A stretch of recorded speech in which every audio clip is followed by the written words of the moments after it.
Hey, this is Adam Torres, and I'm here to tell you that it has never been easier to start your very own podcast. At Mission Matters, our goal is to amplify stories that matter. That means we want to help you start your podcast because your story matters. We can do this in 3 different ways. 1, join our podcast school and take a free or paid course. 2, visit our resources page where we've already figured out what you need, such as where to host your podcast. Or 3, heck, we can even do everything for you through our podcast agency, including editing for cheaper than you can do in-house. Oh, and no contract, service is month to month. Get started by heading over to missionmatters.com and click on Start a Podcast. All right, now let's get into the show. Hey, I'd like to welcome you to another episode of the Mission Matters Money Podcast, your source for all things money. My name is Adam Torres. You can follow me on Instagram at AskAdamTorres to keep up with my book releases, book tour schedule, signings, all that other good stuff. Always love to connect with you there. And as always, if you'd like to apply to become a co-author of one of my upcoming books, just head on over to the website, missionmatters.com, and click on Become an Author to apply. All right, so today I have Andrew Kline on the line, and he's founder and managing director over at Park Lane. Andrew, welcome to the show. Great to be here. Thanks for having me. All right, Andrew, so I'm excited about today's topic. So we're going to talk about trends in sports investment banking and things that you're noticing. But before we do that, let's go a little bit further into what you're doing over at Park Lane. Tell us a little bit more about your firm, please. Great. Well, before I start that, we were introduced by my good friend Greg Spillane, who I played college football with, and he's a godfather of one of my children, and he's over at Fans.com, the CEO over there. So thank you to him for making this introduction. And the little bit on Park Lane is, we're a very traditional investment bank. We help people with the acquisitions and sales of their businesses, capital raising, financial strategy, and it just so happens that we focus on the world of sports. It's in this day and age within investment banking, it's really not. It doesn't make sense to be a generalist because things are getting so specialized that you've got to focus on a sector, and it just so happens to be that our sector is sports. We primarily, about half of the transactions that we do are helping people buy and sell sports teams, or we're working with the leagues or governing bodies, and that's globally. And then I've always loved entrepreneurship. Park Lane is the 3rd business that I've started. It's now 15 years old, so it's been a while since I've started one. But so the other thing that we've done since day one is we've funded about 75 businesses that are anywhere from an early stage, kind of like a $5 million seed investment, all the way up to $100 million plus later stage. And that's typically consumer companies, media and entertainment companies, or technology companies that are functioning in and around the world of sports. So a lot of the technologies that you use to view sports or products that you use that are sports based, we've worked with for years now. So that's really another very cool part of the business that I really enjoy being a part of, because I just love entrepreneurship and seeing these things turn from an idea into something actually kind of tangible. So that's Park Lane, yeah.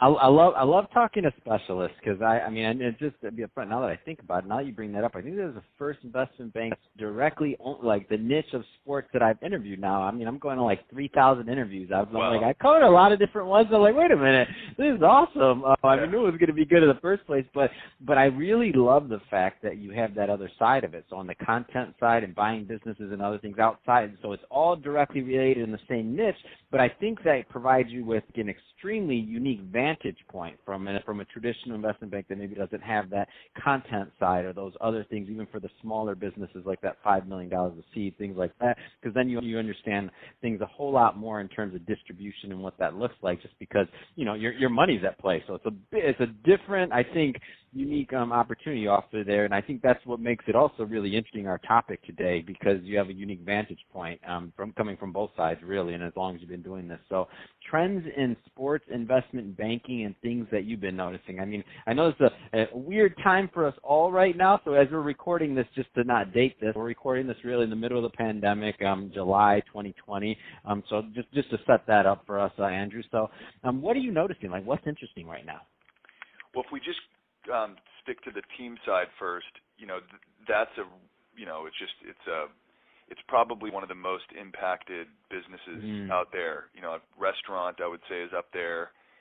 And, the reality is probably 90% of revenues are at risk right now within the world of sports. So you've got major teams that make their money by selling their media rights and selling tickets and selling sponsorship, and all of that stuff is looking, like it's in danger or getting pulled back right now. So, a lot of what we're seeing and doing there is, talking to individual teams, team owners, internationally. A lot of times it's governing bodies, or like literally there's clubs that will own the entire league. So we're just working with those teams and leagues and trying to figure out their situation. The good news is this isn't an industry that's going to go away after the pandemic. It's probably going to be an industry that is going to show us all that, hey, we're actually allowed to get back to life. So really what we're just trying to do there is solve between now and when life returns to normal,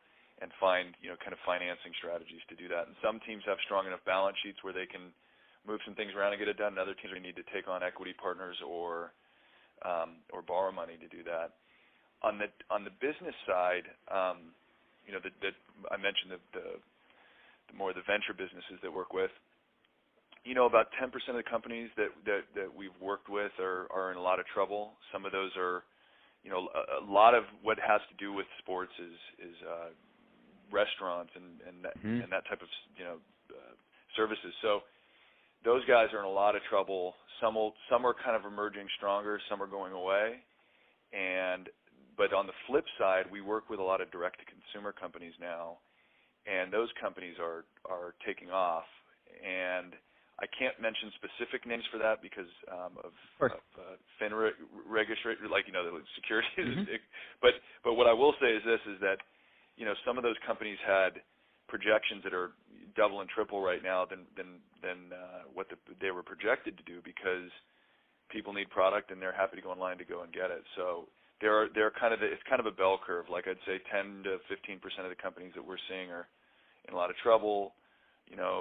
70 to 80% are going to be fine, even if they're somewhat affected by it. And about 10 to 15% are absolutely thriving during this environment. So that's the sort of the trends that we're seeing right now. So let's stick on the team side for a little bit longer. Because I mean it's just such a I mean I agree with you, by the way. So as soon as I personally cannot wait till get to go ahead to be able to go to a game. I'm like where am I gonna buy tickets from? They're gonna be cheap. They're gonna be hopefully I'm in. Like as soon as I grab some season tickets to anything around me, I'm in, because I'm ready to get back to life personally. That's just my personal view. That's not medical opinion. That's what I want to do. Because I miss it. I mean, I miss it. It's just, it's the lifeblood of a lot of excitement and things and energy in a city. And like you said, the restaurants, all the things that the ecosystem, the full ecosystem around sports. I think sometimes we throw around big numbers, but we don't understand how that trickle down works, right? If you're noticing, and I know we're still in the middle of this, I'm not asking you to have a crystal ball, but what are some of the things that you think may happen in terms of going forward with some of these teams? Like, do you think it's going to at some point just kind of revert back to normal, or do you think there's going to be more online, more like of a hybrid model? Like, because obviously things are going to change. And again, not asking you to have the crystal ball, but I know you have a unique vantage point. Yeah. Well, we were around in 2008 when the great financial crisis happened, and one of the things that happened is some of the people that owned teams that were really affected by them needed to sell them. So you'll see through this. I'm expecting some trade of hands of owners, just because some people are going to need to sell their assets to take care of their core businesses. But what I've noticed in sports from just a trend of fans is, a couple of years ago, whenever we would go to a meeting, whether it was at a team or a league or anywhere, the first, second, and third concern was safety around terrorism, because it was at a point where where people, terrorists were going into venues and there was a real threat. And so, they addressed that stadiums are much safer now. There's pretty much not a venue that you're going to not go through a metal detector and have increased security. And I think, and now people don't even think about it anymore. It's way less down on the priority grid. It's stadiums are just as safe, but fans and executives have now moved on to solving this. So my guess, just going through those cycles, is that once play returns to normal, there will probably be societal changes where you will see more people probably wearing masks and using sanitizers and other things. But I think humans have short memories, and we're social beings, and I think that people are just going to want to get right after it. And then when they're in the venue and having fun and cheering on their team and had a beer or two and in a really happy mood, I mean, that's what they're there to forget about all that other stuff. So I think that feeling of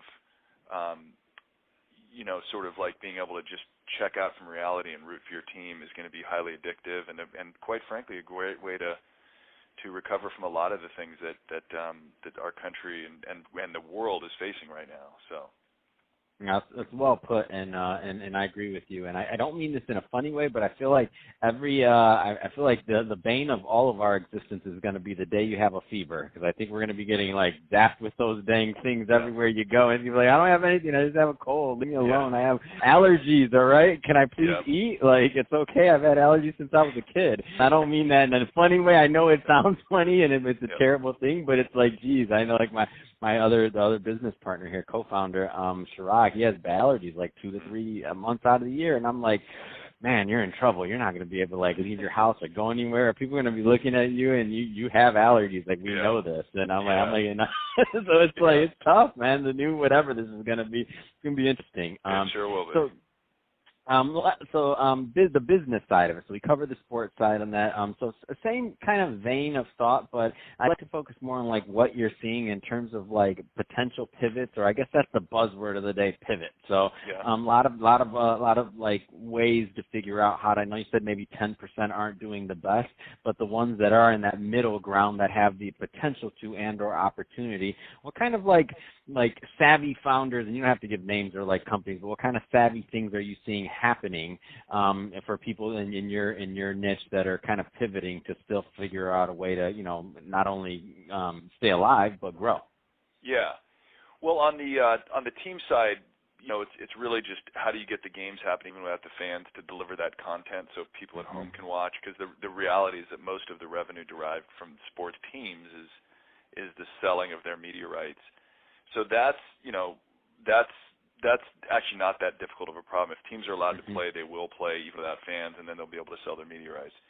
On the business side, I said it earlier, but just that push to direct to consumer. If you've got a path line to your consumer, a direct path to your consumer, and you can, I think goal number one would be able to sell, like to be an Amazon and be able to have a marketplace, or to be able to sell your product directly to your customer, not have to wholesale it and go to retailer is really, an important push right now. I think people that do have retail are really, really, really trying to figure that piece out, and what retail looks like, in the future. And so that I don't have a crystal ball and know what at least for the next. My personal opinion is in 24 months, people are going to kind of forgotten about this, and we're not going to. We might have slight lasting effects, but we're not going to have what we have now. And then there's all kinds of things. There's technologies that people are producing right now that we don't even know what they're going to do, but they're going to highly affect our lives. Software that helps, like a company like Waze, right? I mean, that's software that enables you to get around better, and so I think that technology is always going to, be a very important part of the business ecosystem, and certainly what we look for, especially in the world of sports. But technology applies across every single vertical that there is. So, for sure. Within the world of sports, though, the technology that is the most important that the teams are looking for is a way to make sure that if you go into that venue, you feel really safe. So more than just your temperature being taken, there's got to be something, and we're seeing real things right now that are absolutely safe, and they kind of eliminate any virus that would be in a building, and also that can test you right on the spot to see if you have anything. So, if everybody goes into a sports venue or a concert venue or something and they've been tested on their way in, it's worth that extra 5 seconds to go in there and be like, all right, well, everyone in here is fine. It's kind of like when you go into a venue and you've gone through metal detector, there's just an extra element of peace that like, all right, this is much safer. So it's awesome. Yep. That's great, and I love it. And that just excites me. That's my favorite thing about what I do. I mean, obviously, I have fun meeting people and doing what we do, but I just hear these technologies and new things, and I'm like, man, these people. I'm like, keep it up, especially in healthcare. I'm like,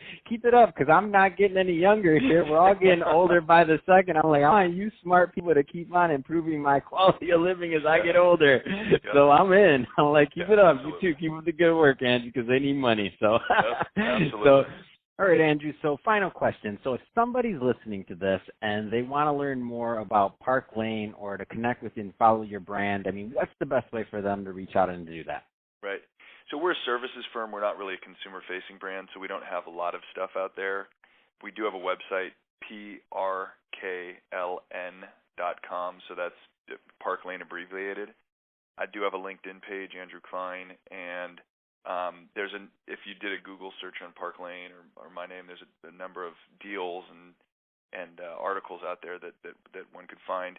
We also have a white paper series that you can find on our website that of just sort of interesting and relevant things that we'll write on from time to time. Some are 2 pages, some are 200 pages, but that's another way to kind of dive into some of the way we're thinking about things.